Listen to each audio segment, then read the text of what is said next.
Hello, and welcome to another episode of Solipsist Watched. I'm your host, the Social Solipsist, and this week I watched The Killer from 1989. I felt it was only appropriate that I bring you guys with me on the remainder of my journey to explore and understand the directorial mind of John Woo. With A Better Tomorrow and A Better Tomorrow 2, there was at least a trend that I was seeing that made me all the more curious. And as I discussed before, I wanted to see where we were going to go. And The Killer feels like the movie where I start to understand John Woo, and John Woo comes into his own as a director. This is fascinating especially because of the adversarial relationship that he apparently had with the producer and co-director of A Better Tomorrow 2, I think. I think we mentioned that in the previous video. I'm not going to dig into all of that, but the fact that, frankly, what such a good film could come out of such infighting within the Hong Kong movie industry at the time, and despite sabotage efforts by certain individuals there to try and make this film not happen, this one really stands out, and is really giving me better perspective into an unfair opinion and view of John Woo's filmography that I had based on basically watching it backwards. My first introduction to John Woo was Mission Impossible 2, I think, is probably the first one I saw. And that one's definitely a little rough around the edges. And the problem is, by the time John Woo got to the United States, everybody had already aped his style. They had stolen it out from under him. And The Killer is really where that style is fully on show. I talked about it in the last two videos, talking about how I wanted more John Woo style in those two films, that they struggle to stand out, that they struggle to have that attitude of, I'm here, I have this auteur vision, and I'm going to present it without hesitation. And this is the film that feels like it gets there. This is only 2 years after A Better Tomorrow 2. And Chow Yun-fat is back. At this point, he's a much larger name than he was, mostly thanks to A Better Tomorrow 1. And in the 3 years after, he's become a much bigger name. I'm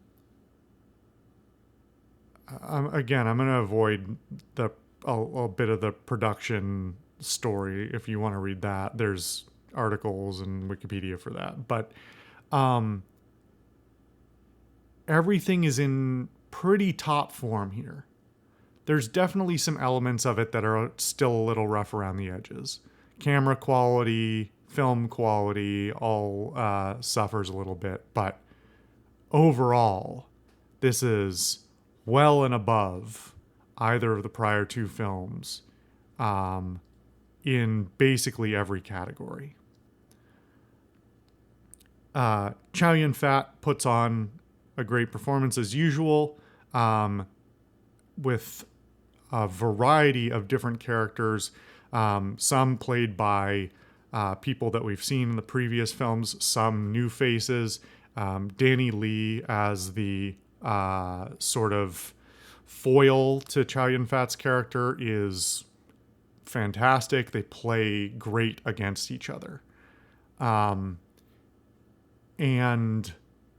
stylistically, it takes far more risks. Or not even risks, it's just confident. The film opens with an incredibly stylistically confident scene of Chow Yun-fat's character on his assignment.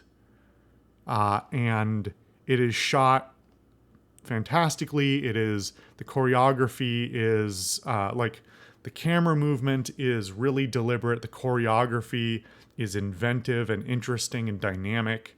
The reverse shots for in the middle of action scenes are done incredibly well and put so much visual dynamism into the scene just by virtue of how the camera is being worked.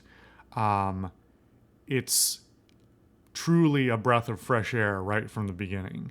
And it continues consistently all the way through to the end. The tone altogether is fantastic. Now, I'm getting a little ahead of myself. I'm going to have to go back and rewatch Hard Boiled after I get through this. Because I need to know how I feel about it now coming back through these things in order. My recollection is that still I think I prefer this one over Hard Boiled by a substantial amount. And a lot of that has to do with just kind of impeccable tone and pacing consistency all the way throughout. That's not to say that this movie is monotone in terms of like being all action or anything like that. On the contrary, one of the things that's really extraordinary about it is that it so well balances some of the most ultra-violent scenes I've ever seen in any film with the contrast of melancholy, heartfelt, emotional scenes, sometimes interspersed within an action scene, sometimes in alternating scenes where in order to drive the plot forward, in order to drive the motivations and validate the need for the ultraviolence, the scenes in between are just as important. And often that is something that is forgotten, especially in American action cinema. Mostly people come to see the explosions and don't care quite so much how they get there. This is a holistic piece that views the importance of the character motivations and the interpersonal dynamics and the internal stresses and beliefs of various characters as just as integral to the believability of the action as anything else. And I respect that so much because I think it's so often missed. Every action scene has a reason to be there. There is no time for an action scene feeling at any point. It is a matter of persistently maintained levels of tension and conflict and the dynamics between different groups and their motivations and the people who are in power in different groups and how they decide, how and when they decide to exercise their power against other players. The balance is incredible. Both the action scenes and the dialogue scenes sometimes go on for substantial amounts of time. And neither of them ever feel like they're drawn out. A 10-minute action scene and a 10-minute dialogue scene feel equally at home in this film. And again, they tie together so well. Everything about it, well, I was about to say everything about it is believable, but that's kind of the other thing, is that it is the chaos that I demanded from the earlier films that I was looking for. It is the controlled chaos of John Woo in its finest form. The number of bullets fired, the amount of squibs fired, the buckets of blood and whatever else, while certainly over the top, are not without reason. It is a reminder how, and this is kind of rare, I think, in not just in the action genre, but in film directorship in general, that ultraviolence or stylistic use of death, destruction, injury, etc., is not without merit. It is just that it is more often than not used with a particularly deft hand. And this is something I know I've said about Tarantino as well. Often people look at Tarantino's work and say, why is there so much violence? Why is there so much blood? And ultimately, those scenes are not about the violence. It's about an expression of the emotionality of a scene, of the severity of power dynamics, and the sort of force of the interpersonal interactions that are at play. It's an outward expression of inner feelings between characters. And that could easily turn into cheesy, over-the-top, laugh out loud when you're not supposed to because it's supposed to be serious. But in this film, which really leans into it more than any of the prior ones, it's not. It borders on it. You have moments, like, I don't know how much I've mentioned it before. My friends know that I complain about this shit all the time, but there's more than a little bit of, that gun's definitely out of bullets, but you're still firing it. And most of the time that would be some shit I would complain about. And in this film, I'm not going to, because that's not the point.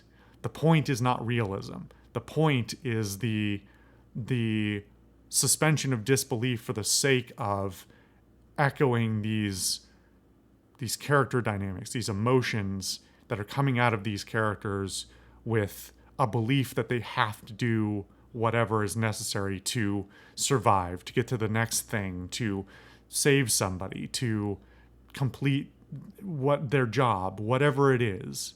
It's all for incredibly good reasons, and therefore to pick apart the action scene as purely mechanical would be a disservice to the artistry of the violence. That's something that you hear, I think, said more about strongly choreographed content, whether that's martial arts films or films with like sword fighting or like any sort of more. It's often that firearms and guns, explosions, etc., are looked at as the like lesser, more lowbrow version of violence in film. And I don't think that's an unfair assessment at all. Often it is. But there's so much style that goes on in this that the guns and the explosions and the bullets are not about what they are. They're not literally guns, bullets, and explosions. It's again a projection of the artistry. You could easily say any number of films with like swordplay in them are over the top, where you just go, oh, that guy could have just, held his blade for a second and cut the other guy down and it'd be over. Except for the point isn't the who's winning the sword fight. It's a dance. It's, the artistry of the dance between characters. And that's not something that I think can or necessarily even be should even be said that often about gunplay. But as far as this film goes, and to a lesser extent, A Better Tomorrow 1 and 2, that is really where the suspension of disbelief is deserved. Absolutely.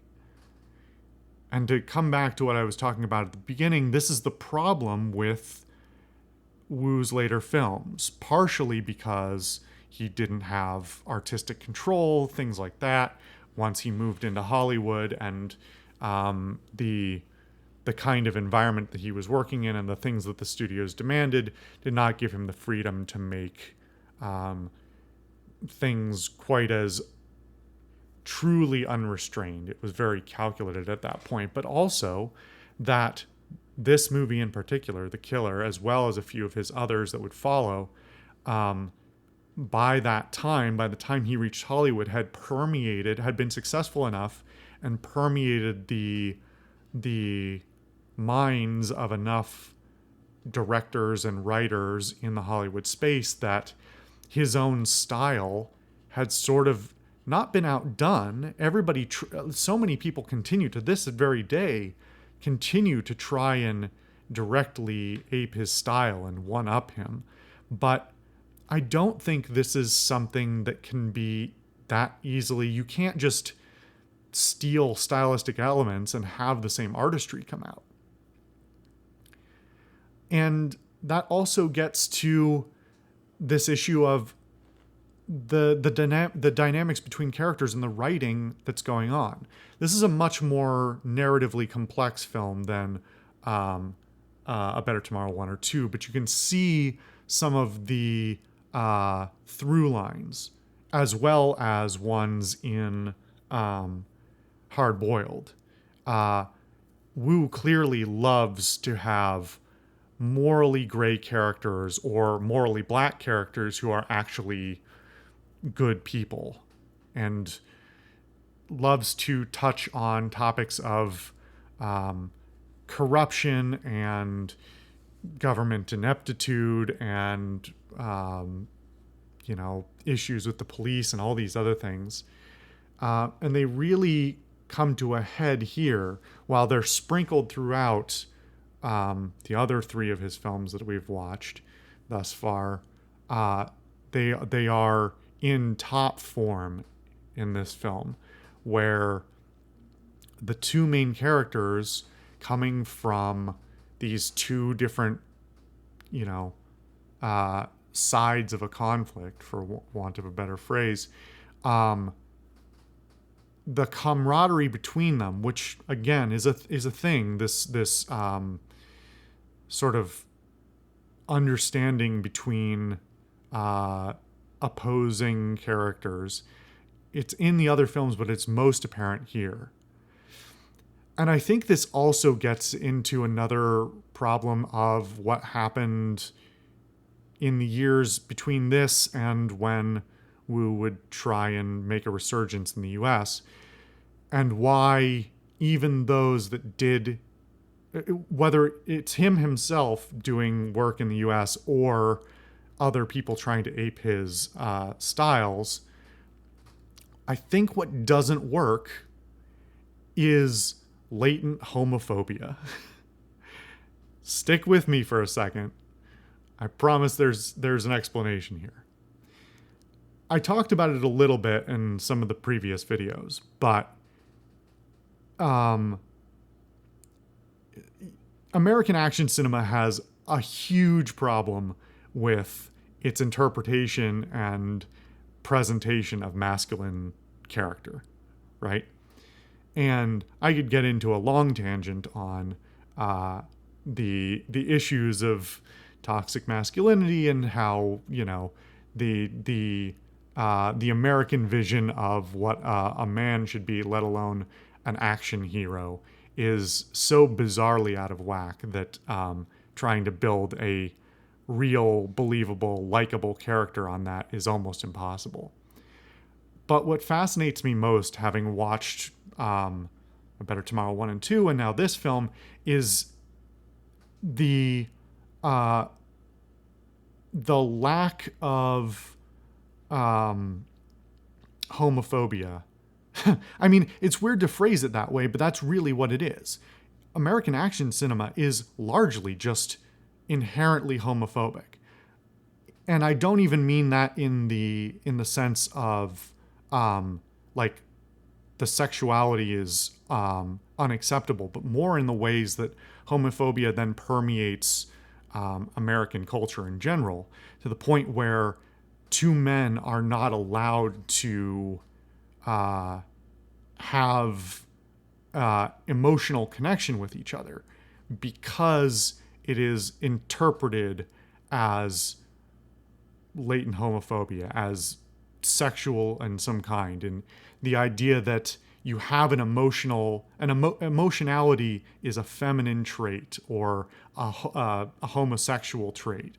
And this gets into, decades and decades of horrible cultural issues, but that has so thoroughly permeated the culture and comes to such a strong focus when your lead actor or actors are supposed to be strong, masculine, whatever, that there is no room in American cinema, or historically hasn't been, it's getting a little better, for two men to have an honest-to-goodness friendship, to have an appreciation and non-sexual love for each other, without it being branded as somehow subversive or like a violation of social norms or gross for some reason. And it all comes out of this homophobic vision. And don't get me wrong, there's plenty of problems in a variety of, well, most cultures have problems with homosexuality and the vilification thereof. But there's something to be said for certain cultural elements in a variety of other cultures that at least while they might be homophobic, are still allow for that sort of masculine friendship without the inherent vilification as a result. And I think that's incredibly important in this film and some of Wu's other films, that if you watch this film, and apparently he's addressed it directly before after being asked about it, because of course American critics in cinema can't watch this film without apparently assuming that it's homoerotic somehow. And he basically says, I don't really know what you're talking about. If you read that into it, I don't know what to tell you. So, but it's such an important dynamic that both the characters individually who portray, masculine characters in typically masculine professions doing masculine levels of violence, so on and so forth, are maybe problematic on their own, but they skip the element of that sort of emotional repression and the need to quote Red Letter Media, have a case of the not gays, which is just all over the place to this day. So it's really a breath of fresh air, and it's, I think, truly important to the tone and the various through lines of this film, that these male characters can show emotion and have a love for each other and appreciation for each other and react when things happen to each other. That is the core of this film, possibly more than any other I've ever seen. And it's disappointing to know that is not one of the things that American cinema was ever really able to appreciate or pick up. That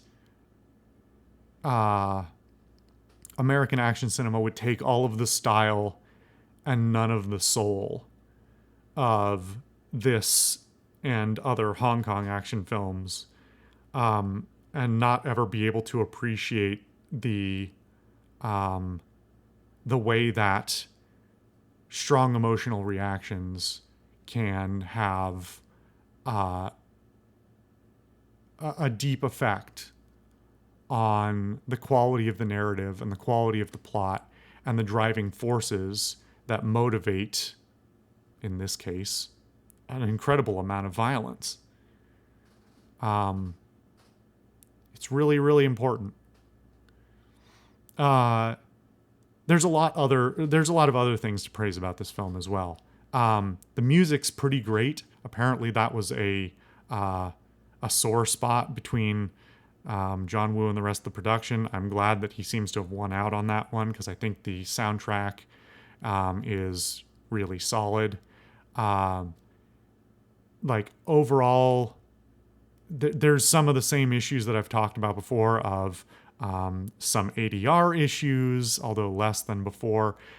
Some subtitle issues, although they have more to do with this insistence on translating names indirectly. So for some reason, they translate the main character. Apparently, there are different translations depending on which version of the film you have. But in the version I have, Ah Zhong, the Chow Yun-fat's character, is renamed to Jeff in the subtitles, and I just can't deal with Jeff the Killer. It's terrible. Anyway, this is a weird sidebar. Overall, there's so much on show here that is better versions of A Better Tomorrow and A Better Tomorrow 2. The sets and the costuming are great. The costumes in particular are kind of subtle. And again, this gets to a problem with the camera and film that was being used. Some of the quality of the actual filming is problematic, even when the cinematography is often fantastic, and shows there's so many camera moves in this film that then will be aped by other directors for the next 30 years, basically. Some fantastic camera movement in here, but unfortunately the camera quality and the film quality means that there are the actual visual fidelity is sometimes left a little wanting. That said, some of the deliberate costuming choices between various individuals are super important and meaningful and visually striking, even with these fidelity issues. There's also, as I mentioned before in previous videos, some issues with, like, why is this one particular slow-mo shot only shot in 24 frames a second, so it looks all choppy, whereas a bunch of the others are done really well. There's some odd edits, like freeze frames that are just kind of odd, and probably, I'm sure, a deliberate stylistic choice, but not one that I think works particularly well. There's some little things, but overall, I'm super impressed with it visually. Like I said, the choreography is great. The gunplay is great. The overall, like, levels of violence and the bombastic, chaotic nature of it is done so well and leaned into without it becoming, over the top or silly. And the overall arc of the story is just really pretty strong. It's got a lot of emotional aspects to it, not just between the characters, but like projecting outwards towards the viewer, that got me choked up at a couple of times.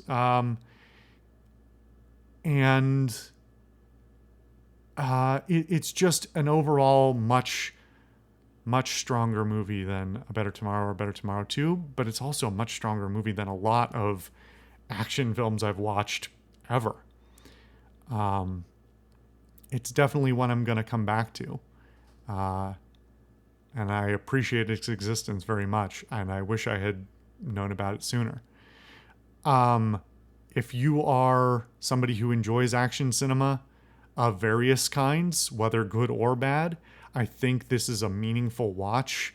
It's a great film on its own, but it's also meaningful as a measure of cinematic history, both for how takes in his own influences from both Hong Kong and Western cinema influences for basically, like, I can think of references for like at least 40 years or so of cinema. And so it's meaningful in seeing all the things he takes and reinterprets and reuses, but also all of the ways in which this film and his other influences would then go on to influence other films and the action genre in general, especially in Hollywood throughout the rest of the 90s and 2000s.